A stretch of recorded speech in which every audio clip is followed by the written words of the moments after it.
कथा के अनुसार पुराने समय में एक राजा युद्ध में हार गया था। उसके सभी सैनिक मारे जा चुके थे। राजा किसी तरह अपनी जान बचाकर जंगल में भाग गया। सैनिक उसका पीछा कर रहे थे। वह बचने के लिए एक गुफा में छिप गया। सैनिक राजा को जंगल में खोजते खोजते उस गुफा तक पहुंच गए। गुफा के अंदर राजा को ढूंढा, लेकिन उसके सैनिक ढूंढ नहीं सके। बाहर आकर सैनिकों ने बड़े बड़े पत्थरों से गुफा बंद कर दी। गुफा बहुत गहरी थी। अंदर की ओर राजा छिपा हुआ था। वह काफी थक चुका था।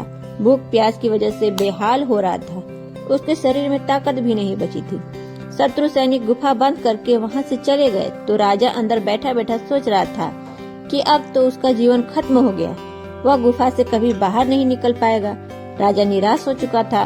तभी उसे माँ की एक बात याद आई।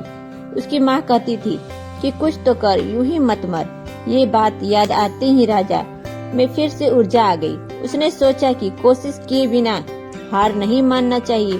राजा गुफा के द्वार से पत्थरों को हटाने का काम शुरू कर दिया। कड़ी मेहनत के बाद राजा ने बड़े बड़े पत्थर खिसका दिए।